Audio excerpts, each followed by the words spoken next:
Israel. Ini adalah salah satu yang namanya sering disinggung, bahkan sebanyak 49 kali dalam Al-Quran sebagai Bani Israel.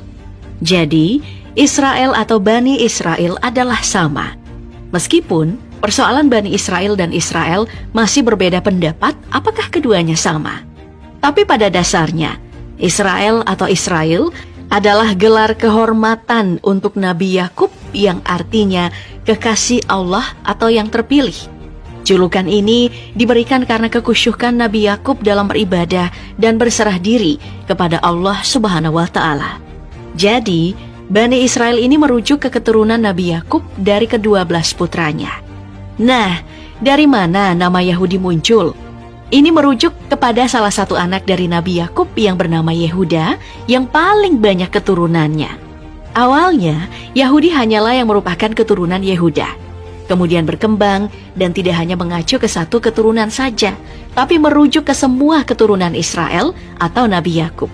Jadi pada dasarnya, Israel itu merujuk ke kaum, bukan sebuah negara. Namun kini, Israel yang sekarang adalah nama negara yang dibentuk oleh gerakan Zionisme internasional untuk menampung kaum Yahudi. Nah, sekarang bagaimana Al-Quran menjelaskan tentang Bani Israel ini? Sedikit meluruskan, dalam pemahaman Islam, keluarga keturunan Nabi Yakub yang pindah ke Mesir ini lalu disebut dengan Bani Israel. Mereka dihormati dan hidup sejahtera, dan seiring berjalannya waktu mereka menetap. Tapi setelah sekian generasi, Bani Israel yang awalnya dihormati kemudian jadi bangsa yang terhinakan di zaman Fir'aun. Dari sinilah Nabi Musa yang juga keturunan Nabi Yakub muncul untuk Bani Israel.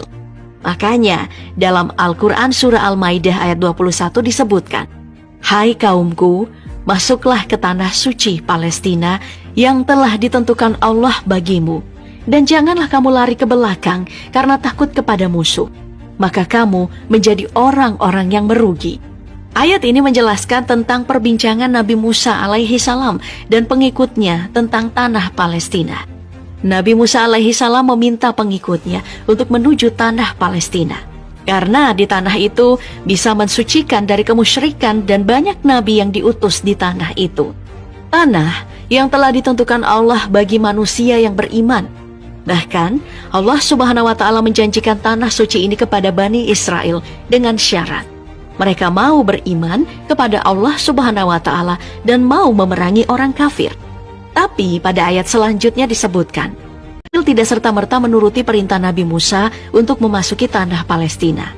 Sebaliknya, Bani Israel menolak dan ingkar terhadap perintah Allah Subhanahu wa Ta'ala untuk memasukinya, karena takut kepada para penjahat perkasa yang tengah menduduki tanah itu. Pada akhirnya, bertolaklah rombongan Bani Israel di bawah pimpinan Nabi Musa. Allah Subhanahu wa Ta'ala kemudian memberikan pertolongan langsung kepada Nabi Musa dan Bani Israel dari kejaran-kejaran kaumnya Firaun. Dan itu semua disebutkan dalam Al-Quran surah Al-A'raf ayat ke-137.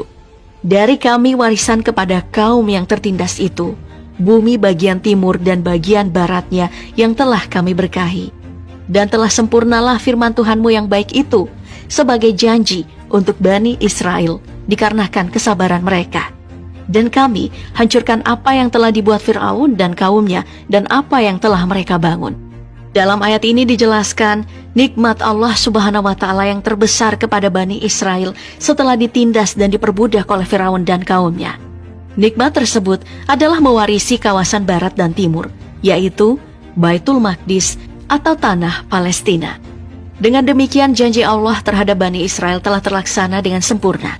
Kenikmatan ini merupakan imbalan dari kesabaran mereka mengikuti ajaran Nabi Musa dan agama Allah yang benar. Sebaliknya, Allah memberi ganjaran yang setimpal kepada Firaun dan kaumnya berupa kebinasaan mereka dan semua apa yang pernah dibangun oleh Firaun sebagai lambang kesombongannya. Dalam Al-Quran disebutkan, Allah Subhanahu wa Ta'ala sudah memberikan banyak nikmat kepada Bani Israel. Mereka dibebaskan dari kezoliman Firaun, diberikan kehidupan yang makmur, dan punya kitab suci, serta seorang rasul dari kalangan mereka. Sayangnya, mereka tidak bersyukur dan bersifat munafik. Ini disebutkan dalam Al-Quran surah Al-Baqarah ayat 11.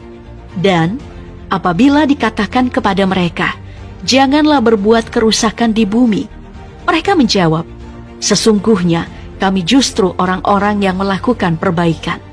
Begitu juga yang disebutkan dalam surah Al-Baqarah ayat 76, bagaimana kaum Bani Israel ini suka mengingkari janji, berpura-pura dan fasik. Saat sedang bersama orang mukmin, mereka mengaku sudah beriman.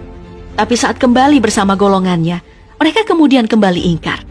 Maka Allah Subhanahu wa Ta'ala memperingatkan kaum Bani Israel akan kehancurannya. Itu semua tertulis dalam surah Al-Isra ayat 4-5, bahwa sesungguhnya kamu, Bani Israel, akan membuat kerusakan di muka bumi ini 2 kali. Dan kamu pasti akan menyombongkan diri dengan kesombongan besar. Maka, apabila datang saat hukuman kejahatan yang pertama dari kejahatan itu, kami mendatangkan kepadamu hamba-hamba kami yang mempunyai kekuatan besar. Lalu mereka mencarimu keluar masuk kampung ke seluruh negeri.